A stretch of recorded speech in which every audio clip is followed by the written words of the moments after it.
28º dia. Conhecer e ser antes de fazer, parte 1.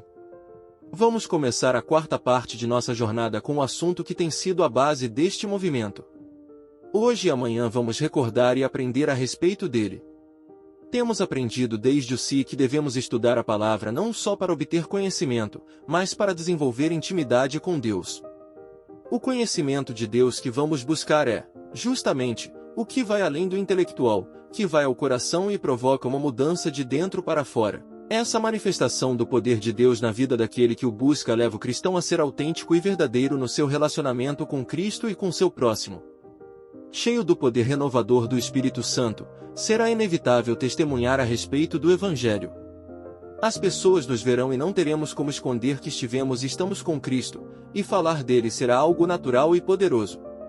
É dentro desse contexto que iremos fazer a obra de Deus e cumprir, pelo poder do Espírito, a parte que nos corresponde.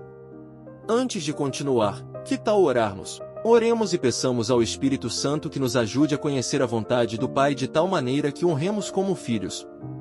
Que nossa vida seja uma expressão de seu amor e bondade, em todos os nossos relacionamentos, para que possamos testemunhar do Salvador por palavras ou ações.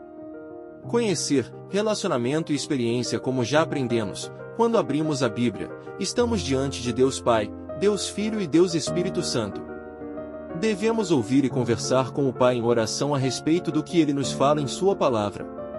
E a vida eterna é esta, que te conheçam a Ti, o único Deus verdadeiro, e a Jesus Cristo, a quem enviaste. João 17 verso 3. Lembremo-nos de que o Espírito Santo veio para nos dar esse conhecimento, e que este conhecimento também não é uma simples questão de compreensão intelectual, ele envolve um relacionamento pessoal. F.F. Bruce. Escutemos o Espírito Santo nos falar, por meio do profeta Jeremias. Ele declara: não se glorie o sábio na sua sabedoria, nem o forte, na sua força, nem o rico, nas suas riquezas, mas o que se gloriar, glorie-se nisto, em me conhecer, e saber que eu sou o Senhor e faço misericórdia, juízo e justiça na terra, porque destas coisas me agrado, diz o Senhor. Jeremias 9 verso 23 e 24. O que mais agrada ao Senhor? Meditemos e oremos sobre essa questão. Ouçamos também Oséias: o meu povo está sendo destruído, porque lhe falta o conhecimento. Oséias 4 verso 6. Por que isso acontece? Vamos recordar o que já aprendemos. A falta de relacionamento com Deus, nas primeiras horas de cada manhã, afeta nosso discernimento em todos os aspectos da vida. O dia que começamos sem colocar Deus em primeiro lugar, esse é um dia perdido. Sem a palavra de Deus no coração, não temos como deter o domínio do pecado. Seremos presa fácil do leão que rute, procurando nos devorar. Que segurança podemos ter confiando em nós mesmos? Será que não é essa a causa de nosso fracasso? Ouçamos mais. Conheçamos e prossigamos em conhecer ao Senhor. Como a alva, a sua vinda é certa, e ele descerá sobre nós como a chuva, como chuva seródia que irriga a terra. Oséias 6 verso 3. Em espírito de adoração, contrição e oração, pensemos no seguinte: como seria nossa vida se as bênçãos do Pai fossem esporádicas e ocasionais? Imaginemos que neste momento ele decida não nos dar oxigênio, nem forças para o coração bombear sangue, que retire a nossa visão. Assim, não seria uma tremenda incoerência buscar o Senhor esporádica e ocasionalmente? Guardemos no coração. A revelação de Deus nos é dada progressivamente pelo Espírito Santo. A nossa salvação deve ter uma base contínua do conhecimento da divindade. Por que deve ser assim? Vamos voltar ao texto e conversar a esse respeito. Ele revela a sua vontade. Quando decidimos conhecer a vontade do Pai, o Espírito Santo entra em ação, nos levando a compreender a Bíblia e a pessoa de Jesus Cristo, a suprema revelação do Pai.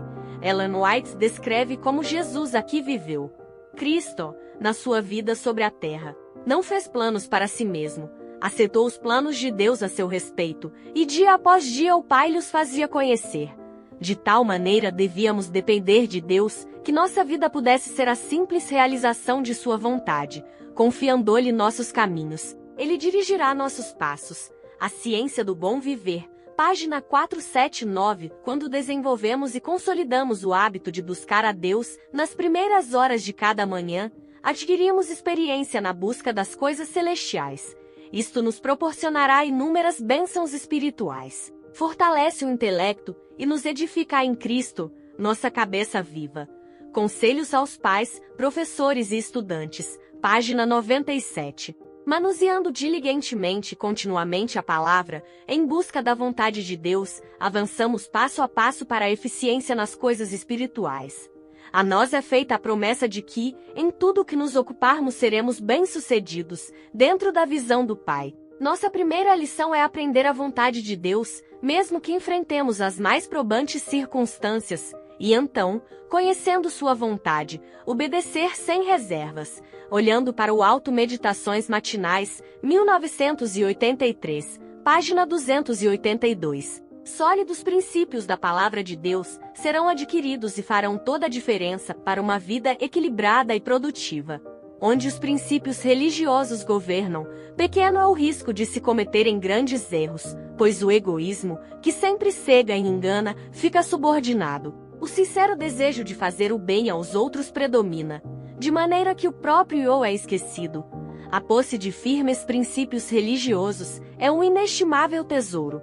É a mais pura, mais elevada e nobre influência que os mortais possam possuir. Os que a possuem têm uma âncora. Todo ato é bem considerado, não seja seu efeito prejudicial a outro, e o desvie de Cristo. Conselhos sobre saúde, página 288. Como podemos conhecê-lo?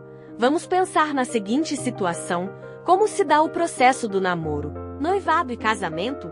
Certamente, a comunicação entre o casal é uma das peças-chaves do processo. Os segredos vão sendo revelados, os dois vão se conhecendo e a cada encontro vai aumentando a visão resultante desse relacionamento. Finalmente, se tornam tão íntimos que não conseguem mais viver separados. O mesmo ocorre com o relacionamento diário com Deus. Recorda-se do seminário sobre Enoque?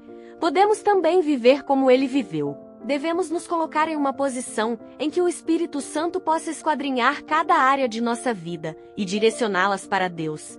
Na intimidade com Cristo, poderemos abrir nosso coração a Ele e ter uma visão clara de sua vontade para a nossa vida diária. O pastor Benjamin Maxson fala de 4 elementos chaves para se ter uma boa formação espiritual e para um bom conhecimento de Deus: visão, evangelho, senhorio e presença.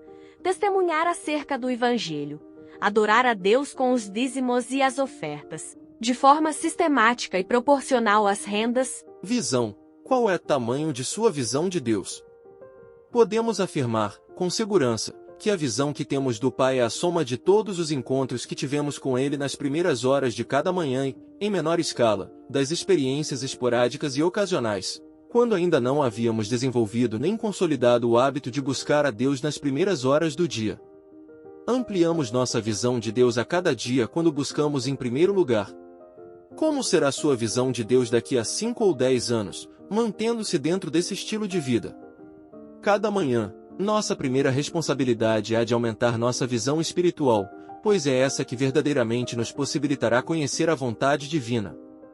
O Evangelho, o que Cristo fez, faz e fará deve desafiar nossa mente para uma busca constante que nos influencie em todos os nossos relacionamentos. O que nos leva a fazer as coisas?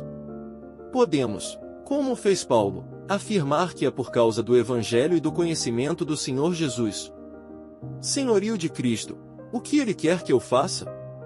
A busca diária da vontade do Pai, em Sua Palavra, deve ser uma motivação constante em minha vida.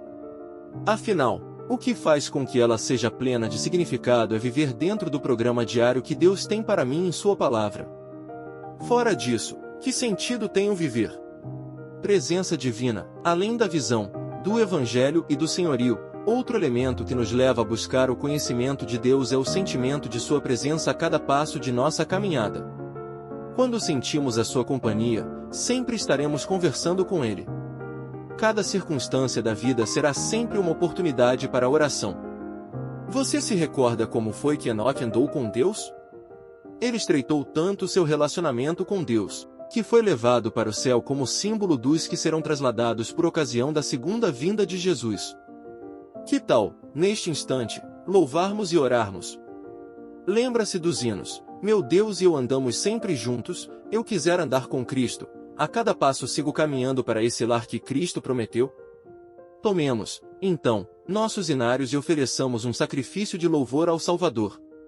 Guarde em seu coração o grande derramamento do Espírito de Deus, o qual ilumina a terra toda com sua glória, não ocorrerá sem que tenhamos um povo esclarecido, que conheça por experiência o que representa ser cooperador de Deus.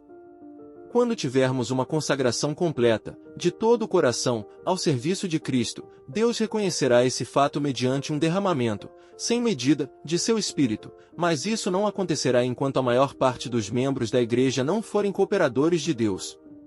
Serviço Cristão, página 253. Você está dentro ou fora dessa maioria, 50% mais um? Meu compromisso: orar pela renovação do batismo com o Espírito Santo. Orar por meus amigos. Viver na presença de Cristo.